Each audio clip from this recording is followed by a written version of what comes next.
I don't know if we mentioned it or not, but our 2025 loop, we are not getting any new states, but we are scheduled to get 5 new national parks. And so far, just less than a week into our journey, we've already completed 2 of our national parks. We did Sequoia National Park and Kings Canyon National Park here in Northern California. For those of you that aren't aware, they are pretty much attached. I think technically there's a little sliver of land in between, but for all intents and purposes, Sequoia National Park and Kings Canyon are at the same place, and we actually did them on back-to-back days. So our national park board that our son Hayden and fiance Kenzie got us for Christmas a couple years ago is coming in handy. So here we go. And we glue ours into place to make sure they don't fall. So first one we're going to do, and all I do is I just put a little drop of glue on the back because it's all wood. All right, Sequoia National Park. And this board is cool because you just stick them right in. A little drop of glue, a little drop of wood glue. And then the next one, Kings Canyon National Park.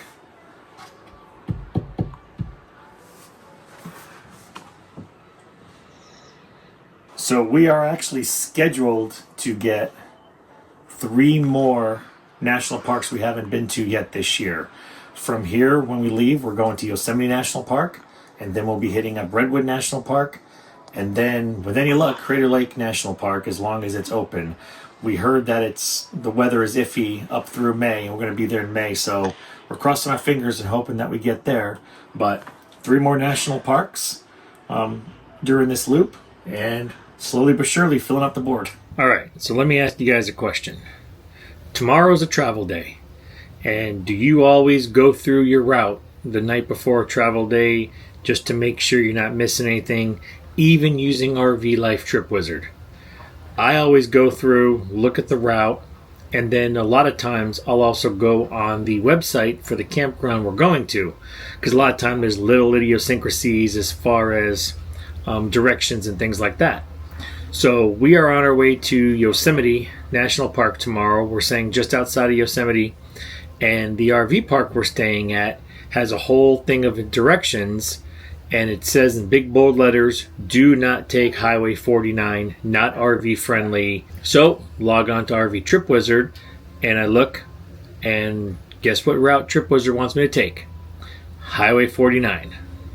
So got me a little nervous because RV Trip Wizard is supposed to be RV safe, and about 95% of the time it works out great. But so what I went and had to do was using your waypoints on Trip Wizard and manually change the route. I changed the route in Trip Wizard to follow what the directions were on the website. It's still showing up as an RV safe route and everything else, but I'm a little more comfortable now knowing that we're going to take the route that the RV park actually says to take. I think it was only a difference of 5 or 6 miles or something like that. And looking at the map, it does look like more of a straight shot and not as many windy roads and everything else. So just something to think about before travel day, especially if you're going somewhere you've never been. Use your RV Life Trip Wizard. I also was looking at Google Maps, and I was looking at the website, kind of mishmash them all together and figure out what the best route is, and go ahead and do that. So just something I was thinking about tonight, and I wanted to share that with you. What are your thoughts? Has RV Trip Wizard done you wrong? I know a few times in our past it has taken us off of a road for whatever reason and back on. I know there are some little glitches in there here and there. Either way, I wouldn't trade it for anything. Love RV Life Trip Wizard, but once in a while you still have to confirm. Make sure you do your own research and everything else.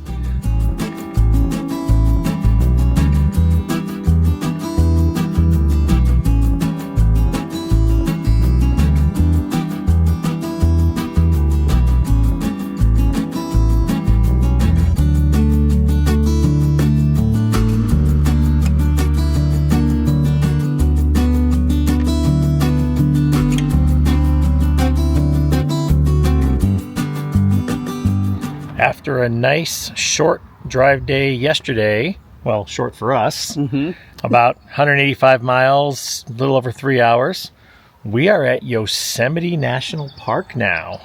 Yeah. We have been waiting for this one for quite a while as well. I mean, this makes 3 national parks in a week we've hit. It's a beautiful day. I think it's supposed to be like 71. Down in town. I don't know what's going to be like up on the mountain. We'll see when we climb up a little bit more. But it is, the second week of April? Yes. And today's April 9th? Yes. And it is still considered the shoulder season. You can tell by where we're staying. There's not very many people. I don't know. We love the shoulder season because you don't have to deal with a lot of the crowds. So like we discussed with the Sequoias and Kings Canyon, it can be hard if the weather, you don't get to do as many hikes, but it was still amazing.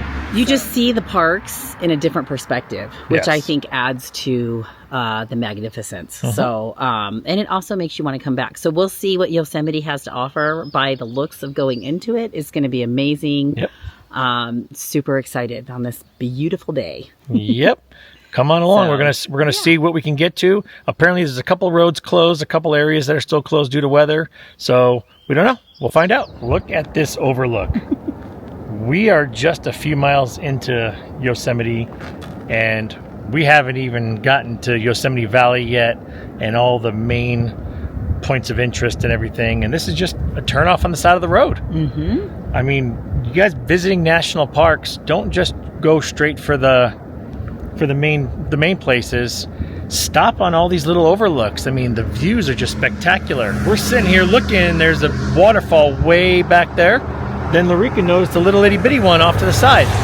I mean, and these are things that aren't going to be marked or labeled or named or anything. Just check it out. Just literally don't be in a hurry. Just stop at all these little overlooks and check it out because it is incredible. Well, there's a reason that they put the little overlooks in. Yes. And so usually there's stunning views, and this one is. So it's definitely worth pulling over. You just got to give yourself time when you go to the national parks. Don't be in a hurry, and don't, we hear so many times people say, well, we just drove the road. And that's great, but it's so much better if you take the time to stop and get out and experience it. Absolutely. Once again, I know I've said this plenty of times. You're in a national park, people. There's no need to graffiti. Come on, keep our national parks looking beautiful.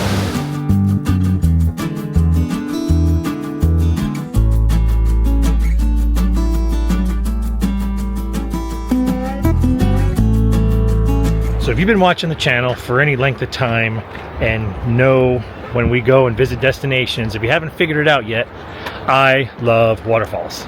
Yep, he's a waterfall guy. I mean, I think they're beautiful, but he really loves them. I mean, they are just so magnificent, and the power and the sound. Yet from a distance, they look graceful and, what would the word be? Not as powerful as they look in person. Majestic, yeah. Well, graceful and like nimble almost. Yes. So and then you get up on them, and they're like, whew, a force of nature. So we are on the trail right now to Bridal Veil Falls. And if you've seen all the Yosemite National Park pictures and videos online, this is a massive one. I think the sign said it's over 300 feet. Yeah. So it's a great paved trail. Wide. Like I said, we're in the shoulder season, so there's not very many crowds. It's a small incline, but nothing you can't handle. It's actually wheelchair accessible too. Yep. So. All right, we're going to show you the fall when we get there.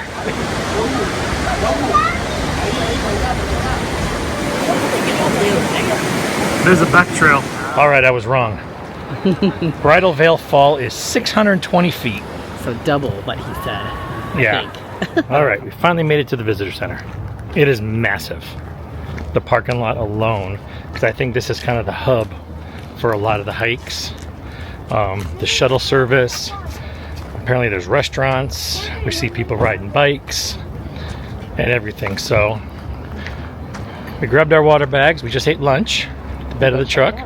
We're gonna go check it out and maybe do a short hike here or there, look at some of the waterfalls, have some fun.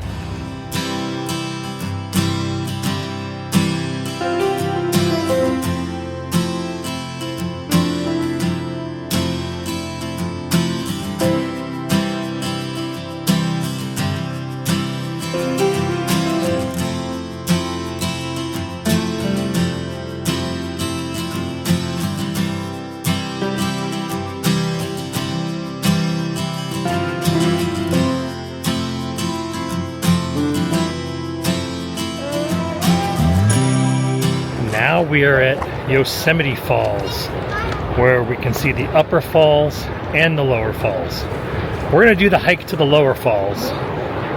Apparently the upper falls is an all-day super strenuous hike. The lower falls is... I can't see why. Yeah. The lower falls is on pavement and ADA accessible and pretty flat, so it's incredible. Again, it's why we love waterfalls. I want to take a minute to talk to you guys about a new product we just received. They're called RV Stack Pads, made by RV Snap Pad. Made with the same recycled material as your snap pads, but these are leveling blocks. And the nice thing about them is they are 12 inches by 12 inches. They're almost 2 inches thick, and they can support up to 30,000 pounds.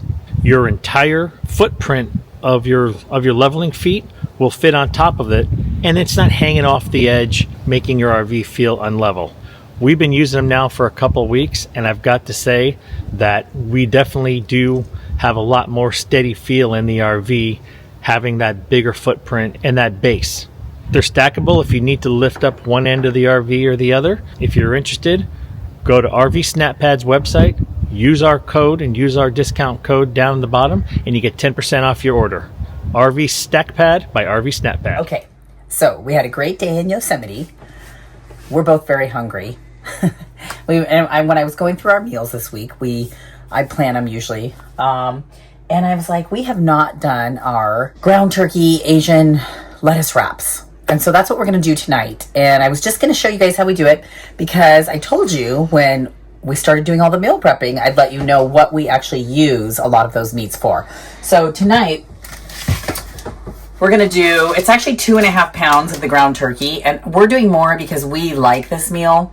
We want extra meat. You can put this on salads. You can do whatever. So I'm doing extra of that tonight.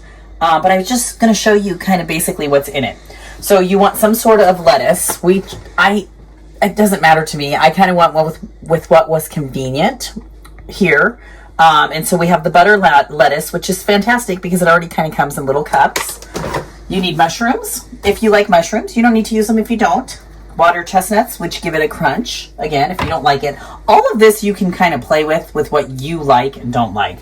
Green onions, garlic, and then the Matchbox carrot sticks. They go on top, which make them lovely and crunchy. And then some bean sprouts. Okay? I know it seems like a lot, but they're actually things that we will use throughout in other meals as well. So I keep them on hand. And then you make this really good sauce. And I've done that already over here, but I was going to show you what's in it. It uses rice vinegar. And like I said, once you buy it, then you have it in the rig, and you can do it several times. We do our peanut butter, the red pepper flakes, ginger, and you can do fresh ginger if you want. I just think it's easier to have it like this on hand. Honey or syrup. So we have some syrup in there. Soy sauce, and I always try to do the less sodium, just less salt. And then sesame oil. And so that's the sauce that you put over it. And then in a little bit, I'm going to show you how we actually put it all together. So here I'm just I bought sliced mushrooms. They were on sale. You can buy whole ones. I'm just cutting them. I'm still leaving them kind of big because the last time I made them smaller. And I feel like if you keep them bigger, it's a little meatier in there with your meat mixture. So I'm doing my meat and my mushrooms separate. You don't have to. I am only for room purposes. I need the mushrooms to shrink because my pan, because we're making such a big portion. So I figured I'd go ahead and just throw my ground turkey on and then the mushrooms on. And once these get down, I'll stick them in together. So I've got the ground turkey like in small pieces, breaking it up. I've added the green onion, which I've chopped up obviously, and then I put in the water chestnuts. My mushrooms are looking good, so we're going to add those too. And you're just kind of combining it all. The other reason I waited was because I like to let some of the excess moisture, I guess, from the turkey burn off before I add more. I don't want it super liquidy because I'm going to throw in the liquid sauce here in a minute as soon as I get this all combined. Okay, I'm gonna add in the sauce. You can see, I feel like with sauce, you can always make a little bit more if you want extra, especially if like you were to serve this with rice or something and you want it on the rice. We'll just combine this and that's gonna give it a ton of flavor. And then we'll just let it simmer while I get the lettuce part ready. And then pretty soon we'll be ready to eat. Just mix it all in there good, because that gives it a ton of flavor. I did forget to tell you, when I added the water chestnuts, I added the mushrooms, the green onion, and the garlic. There's garlic in here too. And again, I use just the jar of garlic. I keep it in the fridge. It's just easier sometimes than doing the cloves. You can use the cloves, do whatever works for you. Get it all mixed in there. I know it looks like a lot for 2 people, but like I said, we will reuse this. I can put it on salads. We actually bought baked potatoes. You can put it on potatoes, so you're just getting that flavor all in there. You can do whatever you want, really. You can put it in a wrap. I don't know. We enjoy it, so we made extra. Okay, dinner is ready. I've divided up the butter lettuce, and it peels right off, and it's just like it can hold it. So all you do is you take a piece and you put the mixture in, and that's going to basically be your filling. So I would load it because you want good bites. And then you top it with carrots and bean sprouts, or whatever you want. This is where the bell pepper or cucumber or cabbage, all of that kind of stuff is going to give it more crunch along with the water chestnuts. So yeah, this is our super easy meal. I know with the butter lettuce you get these tiny ones, but these are actually really good too because they're crunchier at the bottom. So anyway, enjoy. Let me know if you have any favorite recipes that you like to cook when you're in your RV. This has become one of our way go-tos. I know it looked super complicated, but I promise when you have all the stuff, it's actually not. Anyway, we're gonna go and enjoy this dinner and chill out after a busy day in Yosemite, and that's that. All right, guess what we're doing today? Something I didn't even know you could do here. Yeah, there are tons of bike trails out here around Yosemite Valley and Yosemite National Park. So we decided to pack up the bikes today and we're going bike riding through Yosemite National Park.